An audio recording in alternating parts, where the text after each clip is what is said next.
चलिए my dear students, आज लेकर आए हैं संस्कृत खंड का क्लास 10 यूपी बोर्ड कक्षा 10 का संस्कृत खंड का एक महत्वपूर्ण चैप्टर वाराणसी।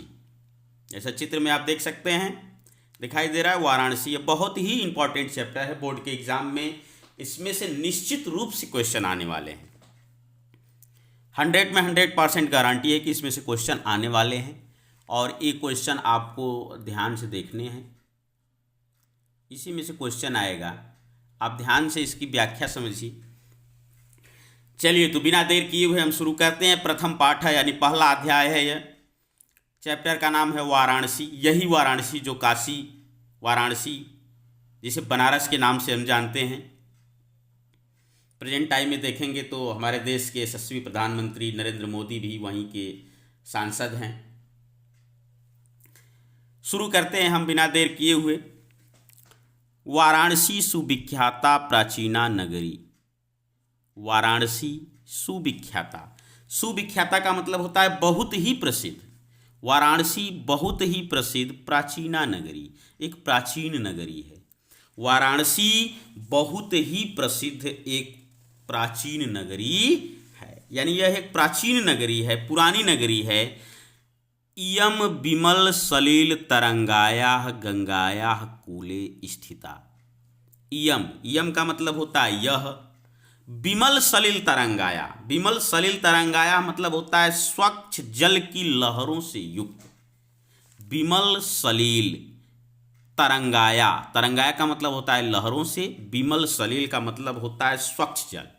स्वच्छ जल की लहरों से युक्त गंगाया यानी गंगा के, गंगाया यानी गंगा के, कूले यानी तट पर, स्थिता यानी स्थित है। यह नगरी जो है, कौन नगरी? बनारस यानी वाराणसी जो है यह स्वच्छ जल की तरंगों वाली गंगा के तट पर स्थित है। अस्या घाटा नाम, यहाँ के जो घाट हैं यानी इसकी जो घाट हैं वलयाकृत यानी घुमावदार हैं, वलयाकृत हैं, घुमावदार हैं। पंक्ति यानी पंक्तियों में है। घाट बनारस में आप जाएंगे सब घुमावदार घाट हैं और सब पंक्तियों में लगे हुए हैं, पंक्तियों में हैं। धौलायाम, धौलायाम का मतलब सफ़ेद। चंद्रिकायाम, चंद्रमा के बहुराजते यानी बहुत ही सुंदर लगते हैं। यानी इसकी जो घाट हैं, अस्या घाट नाम वलयाकृत, इसकी घुमावदार जो घाट की पंक्तियां हैं या आकृतियां हैं वह चंद्रमा की सफ़ेद रोशनी में, चंद्रमा की सफ़ेद रोशनी में बहुराजते, बहुत ही सुंदर लगते हैं। कौन सुंदर लगते हैं? यहाँ के जो घाट हैं।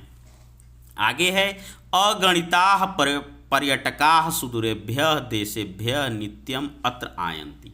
अगणिता यानी अगणिता का मतलब अनगिनत, जिसकी गिनती नहीं की जा सकती है। अनगिनत पर्यटका, पर्यटक, पर्यटक किसे कहा जाता है? जो घूमने वाले लोग आते हैं दूसरे स्थान से दूसरे स्थान पे जो घूमने जाते हैं। तो अनेक पर्यटक, अनगिनत पर्यटक सुदूरेभ्य, सुदूरेभ्य मतलब दूर दूर से, नित्यम अत्र आयन्ति, नित्यम मतलब प्रतिदिन यानी रोज, अत्र मतलब यहाँ, आयन्ति यानी आते हैं, यहाँ रोज आते हैं। अनगिनत पर्यटक, अनगिनत जो पर्यटक हैं वह दूर दूर से प्रतिदिन यहाँ घूमने आते हैं और आकर अस्या घट्टानाच, यहाँ के घाटों की शोभा बिलोके, शोभा को बिलोके यानी देखकर, यहाँ की शोभा को देखकर इमाम बहु प्रशंसन्ति, यहाँ शोभा, यहाँ के घाटों की शोभा को बिलोके यानी देखकर इमाम बहु प्रशंसन्ति, यहाँ उसकी बहुत प्रशंसा करते हैं। किसकी प्रशंसा करते हैं? घाटों की प्रशंसा करते हैं। वो वहाँ के आते हैं, दूर दूर से लोग घूमने आते हैं, वहाँ के घाटों को देखते हैं और घाट इतने सुंदर लगते हैं, इतने अच्छे लगते हैं कि उनकी बहुत ही प्रशंसा करते हैं। चलिए अगला देखते हैं। वाराणस्याम प्राचीन काला देव गेहे गेहे विद्याया दिव्य ज्योति द्योतते।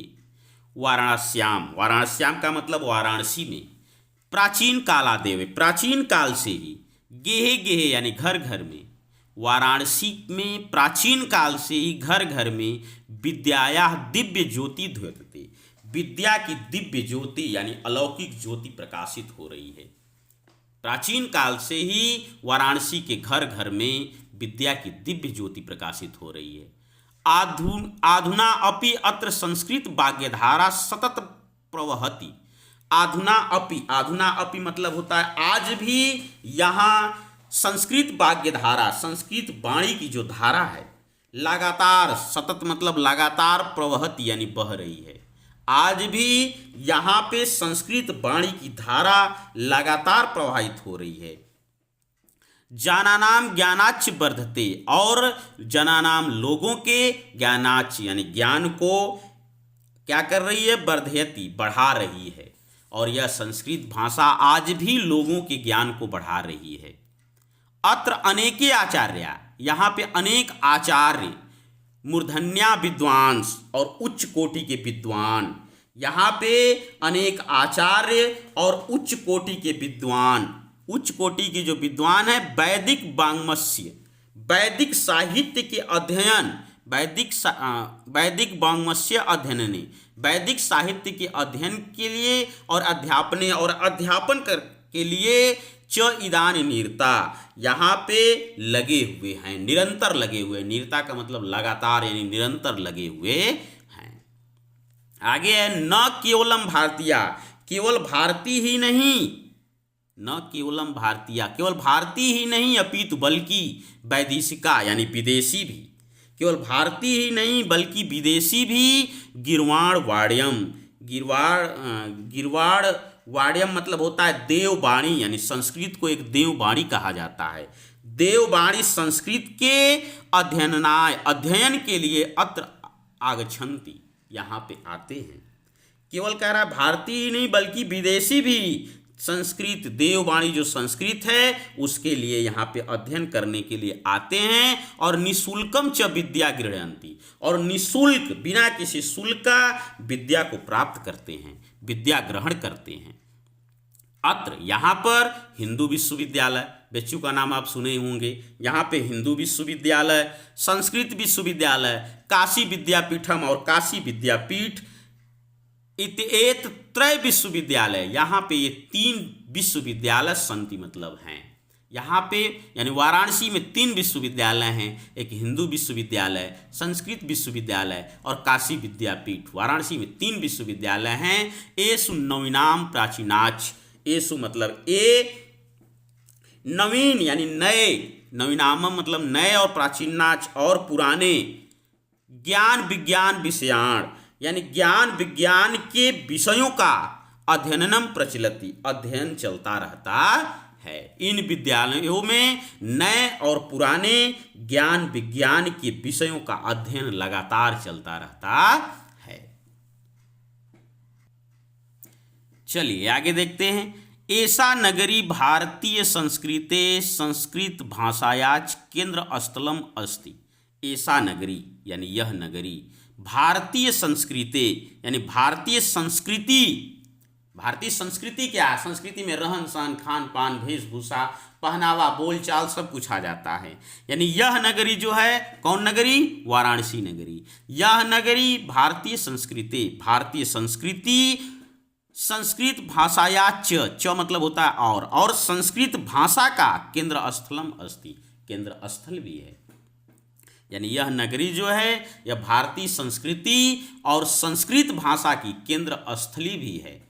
इत एव का मतलब यहीं से, इत एव यानी यहीं से संस्कृत वाङ्मस्य यानी संस्कृत साहित्य और संस्कृतेश्च और संस्कृति का आलोक यानी प्रकाश सर्वत्र प्रसुत, सब जगह फैला हुआ है। अर्थात यहीं से संस्कृत साहित्य और संस्कृत का प्रकाश चारों तरफ फैला हुआ है, सर्वत्र प्रसुत, चारों तरफ फैला हुआ है। आगे देखिए, मुगल युवराज जो था, मुगल का एक राजा था जिसका नाम था दारा शिकोह। दारा शिकोह मुगल का राजा था और अत्रागत्य यहाँ पे आकर, कहाँ पे आकर, वाराणसी में आकर, यहाँ पे आकर भारतीय दर्शन शास्त्राणाम अध्ययनम अकरोति, भारतीय दर्शन शास्त्र का उसने क्या किया था, अध्ययन किया था। भारतीय दर्शन और शास्त्रों का उसने अध्ययन किया था। भारतीय दर्शन का भी अध्ययन किया और शास्त्रों का भी अध्ययन वह किया था। सह तेषाम, वह तेषाम ज्ञानेन, इसके ज्ञान से। कौन? दाराशिको। मुगल शासक दाराशिको जब वाराणसी आया था तो भारतीय संस्कृति का और शास्त्रों का वहीं पे अध्ययन किया और उसके ज्ञान से वह तथा प्रभावित अभवत, वह इतना प्रभावित हुआ कि यत तेन उपनिषदाम अनुवाद, वह इस उपनिषद का अनुवाद पारसी भाषायाम करित, फारसी भाषा में करवाया।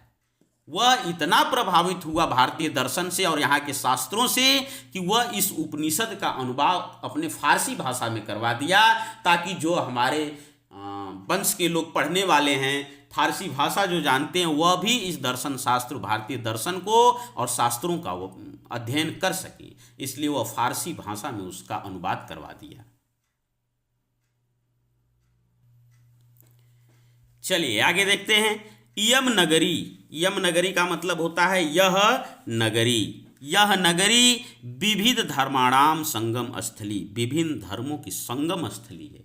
यानी यहाँ कई धर्म पाए जाते हैं, केवल एक ही धर्म निश्चित नहीं है। यह वाराणसी जो है, यह नगरी विविध धर्मों की संगम स्थली है। और महात्मा बुद्ध, तीर्थकर पास्करनाथ, शंकराचार्य, कबीर, गोस्वामी तुलसीदास, अन्य च बहवः, और अन्य बहुत से लोग।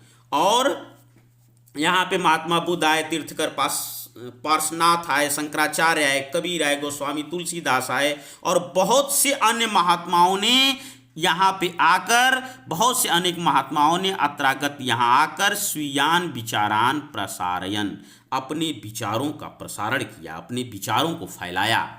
वाराणसी में ये लोग आए और ये महात्मा आकर अपने विचारों का प्रसारण किया, जगह जगह अपने विचारों को इन्होंने फैलाया। न केवलम दर्शने, केवल दर्शन ही नहीं, केवल दर्शन ही नहीं, साहित्य धर्मे, साहित्य के क्षेत्र में ही नहीं, अपितु धर्मे, साहित्य के क्षेत्र में ही नहीं, अपितु यानी बल्कि कला क्षेत्र, अपि कला के क्षेत्र में भी, यानी कला के क्षेत्र में भी, केवल दर्शन के क्षेत्र में ही नहीं, साहित्य के क्षेत्र में ही नहीं, धर्म के क्षेत्र में ही नहीं, अपितु बल्कि कला के क्षेत्र में भी। इयम नगरी, यह नगरी विविधनाम कलानाम, विभिन्न प्रकार की कलाओं और शिल्पानाच कृते लोके प्रसूता, शिल्पों के लिए विश्व में प्रसिद्ध है। विभिन्न प्रकार की कलाओं और शिल्प कला के लिए यह लोके प्रसूता, विश्व में प्रसिद्ध है। कौन नगरी? वाराणसी नगरी। अत्रयत्या, यहाँ की, अत्रयत्याः, यहाँ की कौशेय साटिका, कौशेय साटिका मतलब रेशमी साड़ियाँ। यहाँ की रेशमी साड़ियाँ बनारस की फेमस होती है, बनारसी साड़ी है, और बनारसी साड़ी बहुत महंगी भी मिलती है। यहाँ की रेशमी साड़ियाँ देशे देशे सर्वत्र स्पृहान्ते, देशे देशे यानी देश विदेश में, स्पृहान्ते यानी पसंद की जाती हैं। यहाँ की रेशमी साड़ियाँ जगह जगह, हर जगह पसंद की जाती हैं। देश में और विदेशों में भी रेशमी साड़ियाँ यहाँ की पसंद की जाती हैं। आगे है अत्रयत्या प्रस्तर मूर्तियः प्रथिताः, यहाँ की पत्थर की मूर्तियाँ भी क्या हैं? प्रस्तर मूर्तियाँ यानी पत्थर की मूर्तियाँ, प्रथिता यानी प्रचलित हैं। यहाँ की पत्थर की मूर्तियाँ भी बहुत प्रसिद्ध हैं। यम निजाह प्राचीन परंपरा, यह अपनी प्राचीन परंपरा का, कौन? वाराणसी अपनी प्राचीन परंपरा का इदानीमपि परिपालते, आज भी, इस समय भी परिपालते यानी पालन कर रहा है। वाराणसी जो है अपने प्राचीन परंपरा का आज भी पालन कर रहा है। तथैव गीयते कवि भी, इसलिए कवि लोग गीतों में गाते हैं। इसको ध्यान से समझिएगा, बोर्ड के एग्जाम में कभी कभी यही 2 लाइन दे देता है और पूछ देता है कि संदर्भ सहित व्याख्या कीजिए, तो इसको ध्यान से समझिए। मंगलम मरणम, क्या गाते हैं वो? मंगलम मरणम, जहां मरना कल्याणकारी हो। अत्र विभूति यत्र विभूषणम, और जहां पे भस्म लगाना, विभूति जहां का, यानी जहाँ की राख या भस्म लगाना ही क्या समझा जाता हो? भूषणम, आभूषण समझा जाता हो। यानी वह वाराणसी नगरी यह है जहाँ पे मरना मंगल समझा जाता है, जहाँ पे व्यक्ति अगर मर जाए तो बहुत मंगलकारी समझा जाता है, और यहाँ की विभूति ही आभूषण समझी जाती है। और कौपिन यत्र कौशेयम, और लंगोटी ही जहाँ रेशमी वस्त्र समझा जाता है, लंगोटी लपेट लेना ही उसको रेशमी समझा जाता है।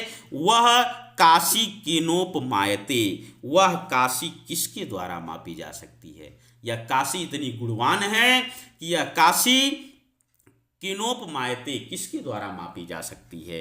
अर्थात काशी एक अतुलनीय है जिसकी तुलना किसी से नहीं की जा सकती है। यह कहा जाता है कि काशी में देखते हैं दूर दूर अलग अलग राज्यों में लोग मर भी जाते हैं, उनके भस्म को लोग लेकर आते हैं और काशी में प्रवाहित करते हैं। काशी देवों की नगरी कही जाती है, और यह काशी में मरना एक मंगल समझा जाता है, और कहा जाता है कि काशी में जो व्यक्ति मरता है वह सीधे स्वर्ग में पहुंचता है। यह था आपका इम्पोर्टेंट चैप्टर वाराणसी का। और वाराणसी के इस चैप्टर में संदर्भ तो आप जानते हैं, संपूर्ण गद्यांश हमारी प्रस्तुत गद्यांश हमारी पाठ्य पुस्तक के संस्कृत खंड में संकलित वाराणसी नामक पाठ से लिया गया है। यह इसका संदर्भ है आपका। इसमें जो वर्णन मिलेगा प्रस्तुत गद्यांश में वाराणसी नगरी की घाटों की तुलना की गई है, या इसमें केंद्र रूपी विभिन्न विश्वविद्यालयों का वर्णन किया गया। अलग अलग पैराग्राफ है, अलग अलग पैराग्राफ में अलग अलग वर्णन है। किसी में है कि प्राचीन गौरव में महत्ता का प्रकाश डाला गया है। तो इस प्रकार आप संदर्भ लिखकर उसकी व्याख्या कर सकते हैं। धन्यवाद, मिलते हैं अगले वीडियो में।